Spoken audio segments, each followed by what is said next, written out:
Hello friends, part 2 के हमारे farms law के सेगमेंट में मैं आपसे आज बात करूंगा सेकंड एक्ट की। देखिए सेकंड एक्ट कौन सा है हमारा। सेकंड एक्ट है the farmers empowerment and protection agreement on price assurance and farm service act 2020। देखिए ये जो एक्ट है इसके अंदर हमारे पास टोटल 11 प्रोविजंस हैं। 11 प्रोविजंस क्या है? देखिए सबसे पहला है एग्रीमेंट। एग्रीमेंट से यहाँ पर क्या बात हुई, वो ये है कि फार्मर जो है फसल उगाने से पहले वो किसी से एग्रीमेंट कर सकता है। जैसे कि मान लीजिए कोई बड़े उद्योगपति हैं, किसी के साथ उन्हें एग्रीमेंट में जाना है। कोई कहता है कि मुझे चिप्स बनाने के लिए आलू चाहिए और इस क्वालिटी का चाहिए, तो वो जो क्वालिटी का आलू उनकी डिमांड है तो फार्मर उनके साथ एग्रीमेंट कर सकता है कि अगर ये आलू मैं आपको इस रेट पे प्रोवाइड कर दूंगा, कि मैं आपके लिए आलू आज इतना प्रोड्यूस कर दूंगा अपने खेत में। दूसरा पीरियड की क्या बात करते हैं यहाँ पर कि जो वो एग्रीमेंट है वो कितने टाइम के लिए एंटर कर सकते हैं। उसके लिए गवर्नमेंट ने क्लियरली लिखा है उसमें प्रोविजन एक्ट में कि जो पीरियड है उसका एग्रीमेंट करने का वो है पहला सीज़न, फर्स्ट सीज़न जो होगा फसल उगाने का उससे 5 साल तक, पहला सीज़न उससे लेकर अगले 5 साल तक। और तीसरी बात जो है वो है मॉडल कॉन्ट्रैक्ट की। देखिए इसके अंदर सबसे बड़ा प्रोविज़न क्या है, वो ये है कि कॉन्ट्रैक्ट के बेसिस पे है ये सारा। तो मॉडल कॉन्ट्रैक्ट की जो यहाँ पर बात की है, गवर्नमेंट ने ये बोला कि हम चाहें तो, क्योंकि गवर्नमेंट ने एक्ट में यूज़ वर्ड किया है मे, तो मे वर्ड से मतलब यहाँ पर ये है कि अगर गवर्नमेंट चाहे तो वो एक मॉडल बना सकती है। मॉडल मतलब एक परफॉर्मा जिसके अंदर सारी टर्म्स एंड कंडीशंस लिखी होंगी एक एग्रीमेंट की, और उसमें सिर्फ पार्टीज़ के नाम डालने होंगे और उसके बाद वो एक एग्रीमेंट कंप्लीट हो जाएगा। तो गवर्नमेंट चाहे तो वो कर सकती है, वरना क्या होगा, कंपनीज जो हैं अपने लीगल एडवाइज़र से ऐसी ऐसी टर्म्स एंड कंडीशन डलवाएंगे कि जो कि एक पढ़ने में और आगे फुलफिलमेंट करने में ही मुश्किल आ जाएगी। तो ये एक बहुत बड़ा इसके अंदर प्रोविज़न है। उसके बाद ये होगा प्राइस फिक्सिंग की बात इन्होंने यहाँ पर की है। देखिए प्राइस फिक्सिंग के अंदर 2 कॉन्सेप्ट ये लेकर आए। गवर्नमेंट बोलती है कि या तो आप फसल उगाते टाइम या कॉन्ट्रैक्ट के टाइम पे एक अपना प्राइस फिक्स कर ले। मान लीजिए आलू के चिप्स की बात है, तो वो बात करते हैं कि हम आपको इस ग्रेड का आलू 20 रुपये किलो में लेंगे आपसे, और 5000 किलो हमें आपसे चाहिए या 5 लाख किलो, जो भी उनकी डिमांड होगी। और या फिर वो एक और एग्रीमेंट कर सकते हैं जिसके अंदर होगी फ्लेक्सिबिलिटी के बाद। फ्लेक्सिबिलिटी से मतलब कि 20 रुपये का तो अभी हम प्राइस फिक्स कर रहे हैं, अगर इन फ्यूचर मार्केट में at the time of delivery के टाइम पर अगर प्राइस इंक्रीज़ हो गए तो मार्केट के हिसाब से हम प्राइस लेंगे। ये किसान के हित के लिए बात है सारी। तो अगर वहाँ पर ये भी एक प्रोविज़न है कि अगर वो प्राइस मान लीजिए 20 रुपये से घट गया मार्केट का उस टाइम, मान लीजिए 18 रुपये आ गया, तो वो किसान को 20 ही मिलेंगे, क्योंकि वो एग्रीमेंट के अंदर क्लियरली लिखा है। फिर उसके बाद डिलीवरी एंड पेमेंट की, किसान के लिए सबसे बड़ी दिक्कत आती है पेमेंट। देखिए वैसे तो प्रोविज़न तो यही बोलते हैं जो नॉर्मली आज के टाइम पे कि आपको at the spot he payment मिले, लेकिन पेमेंट मिलने में टाइम बहुत लग जाता है, 3 महीने 4 महीने। तो इस एक्ट के अंदर, नए एक्ट के अंदर ये क्लियरली इन्होंने मेंशन कर दिया कि जब भी वो फसल आपने बेचेगा तो उसे 1 दिन के अंदर अंदर पेमेंट करनी है। अगर 1 दिन के अंदर पेमेंट नहीं होती है तो उसके ऊपर पेनल्टी लगेगी। लेकिन अगर वो 1 दिन से पेमेंट लेट हो गई, मान लीजिए कोई नेचुरल सर्कमस्टांस है, नेचुरल सर्कमस्टांस कैसे कि हॉलीडे आ गया, शनिवार को शाम को फसल खरीदी, अगले दिन संडे था, उससे अगले दिन कोई नेशनल हॉलीडे आ गया, तो ऐसे 2 छुट्टियाँ आ गई, बैंक बंद है, तो उस केस में 3 दिन का मैक्सिमम टाइम पीरियड दिया है। 3 दिन तक मैक्सिमम वो एक एक्सटेंशन अपनी कर सकते हैं। उसके बाद फार्म लैंड की बात है, यहाँ पर बहुत ही क्लियरली लिखा है। देखिए जो वो डिस्प्यूट आज के टाइम पे उठ रहा है क्या, कि फार्मर्स की लैंड जो है वो चली जाएगी इसमें, कि प्राइवेट कंपनियां हैं जो वो एग्रीमेंट करेंगी तो किसान की ज़मीन ले लेंगे। ऐसा नहीं है। इसके अंदर एक्ट के अंदर उन्होंने प्रोविज़न एक क्लियरली लिखा है कि अगर कोई लैंड के लिए कोई भी अगर वहाँ पर एग्रीमेंट हो रहा है, कोई भी प्रोडक्शन हो रही है कंपनी के नाम पर फसल के लिए, तो वहाँ पर जो लैंड के लिए अगर कोई कंडीशन डाल दी कि लैंड हमारी हो जाएगी, तो वो एक नल लैंड वॉइड एग्रीमेंट हो जाएगा वहीं पर। ये क्लियरली एक्ट में लिखा है कि किसान की ज़मीन उसी की रहेगी, किसी और की वो नहीं होगी, क्योंकि उसने उसके ऊपर फसल आपके एग्रीमेंट के लिए ही सिर्फ उगाई है, वो ज़मीन उसी किसान की है। और दूसरी बात इसमें एक और लिखी कि जो वो है कंस्ट्रक्शन की बात।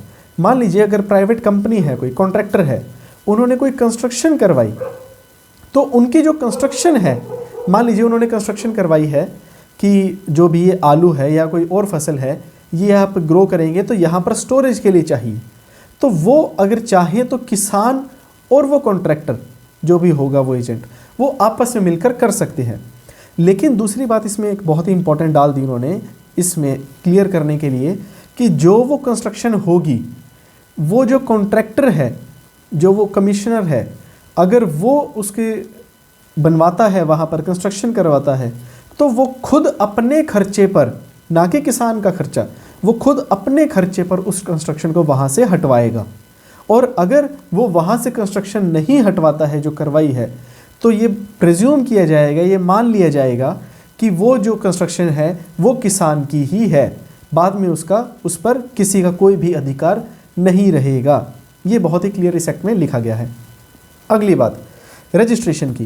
देखिए एक्ट के अंदर ये लिखा गया है कि कॉन्ट्रैक्ट जो है वो रजिस्टर्ड हो जाए।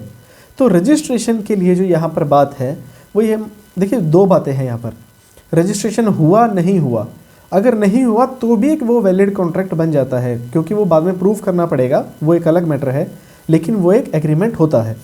लेकिन जो रजिस्ट्रेशन की बात है, रजिस्ट्रेशन के लिए सेंटर ने एक बात कही है कि हम ये पावर स्टेट गवर्नमेंट्स को दे रहे हैं कि वो अपना एक कमीशन बनाए, उसके अंदर पर्सन डिप्यूट करें कि जो एक एग्रीमेंट को देखेंगे और वही उसके वहाँ पर रजिस्ट्रेशन करेंगे। अगली बात वो है फोर्स मेजर्स की। फोर्स मेजर्स की जो यहाँ पर बात है, उसमें यहाँ पर इन्होंने, गवर्नमेंट ने ये बोला कि मान लीजिए कि कोई नेचुरल क्लैमिटी आ गई, कोई भी बाढ़ आ गई या सुनामी आ गई या कुछ और हुआ, तो वहाँ पर अगर ऐसा कुछ होता है तो किसान को किसी भी वे में कोई भी लॉस नहीं होगा, किसान का कोई नुकसान उसमें नहीं है, उसमें गवर्नमेंट की एक एश्योरिटी है। ये इस एक्ट में क्लियरली लिखा गया है।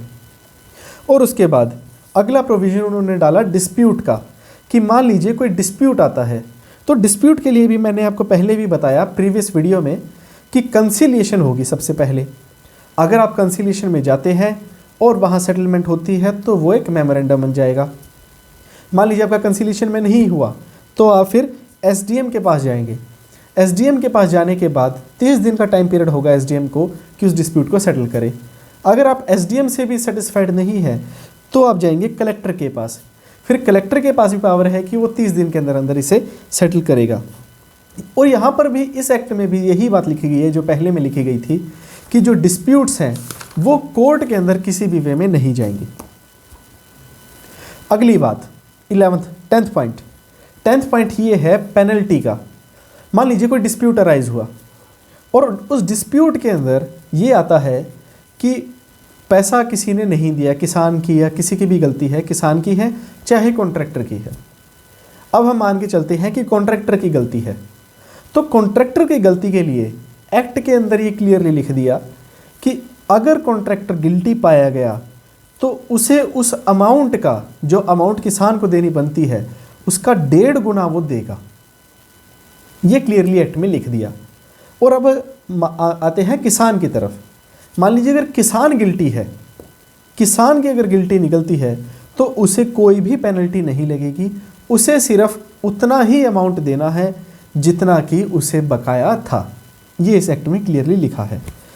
फिर उससे अगली बात एग्रीगेटर की। जो एग्रीगेटर की बात यहाँ पर की वो बहुत इम्पॉर्टेंट है।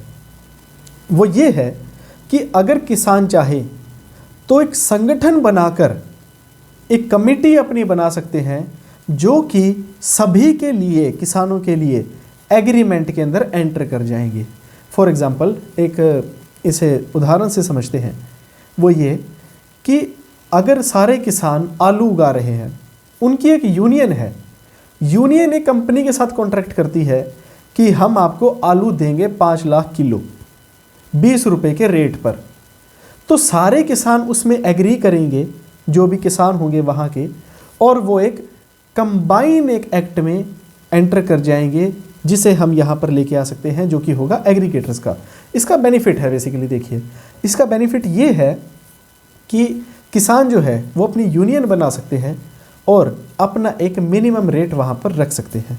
तो यही था गाइज हमारे इस एक्ट की बातें, जो कि आपको एक नोट करनी चाहिए, जो आपको एक पता होनी चाहिए कि जो फार्म्स एक्ट है बेसिकली इसके अंदर क्या बातें बताई गई हैं। तो इसके अंदर बेसिकली अगर हम कंसर्न्स की बात करें कि कंसर्न क्या है, तो कंसर्न इसका यही है कि जो कोर्ट है उसकी इंटरफेरेंस बिल्कुल बंद है और मार्केट रेट का जो बेनिफिट है वो नहीं मिलेगा। मान लीजिए बाद में बढ़ गया, किसान ने आज एग्रीमेंट कर लिया, बाद में जाकर अगर वो बढ़ गया तो उसका लॉस। बाकायदा अगर वो दूसरा एग्रीमेंट कर लेता है तो उसको बेनिफिट है। और उसके बाद कि जो रेगुलेशन है वो नहीं है, यहाँ पर रेगुलेशंस की बहुत कमी है। और एक अगली बात जो कि है एमएसपी की, एमएसपी की यहाँ पर कमी है। एमएसपी की ये कमी है कि यहाँ पर कोई भी मिनिमम सपोर्ट प्राइस नहीं बताया गया, तो वो एक बहुत बड़ी यहाँ पर एक लैक है। तो आई होप कि गाइज आपको ये जो दूसरा एक्ट है ये आपको यहाँ से क्लियर हो गया होगा कि फार्मर्स के लिए क्या गवर्नमेंट ने ये एक्ट बनाया है। तो अगर वीडियो पसंद आई हो आपको तो इसको लाइक ज़रूर कीजिएगा, नए हैं तो चैनल को सब्सक्राइब कर लीजिएगा, फैमिली और फ्रेंड के साथ शेयर ज़रूर कीजिएगा और मुझे कमेंट सेक्शन में ज़रूर बताइएगा आपको सबसे अच्छा क्या लगा। Thank you so much, bye bye, take care.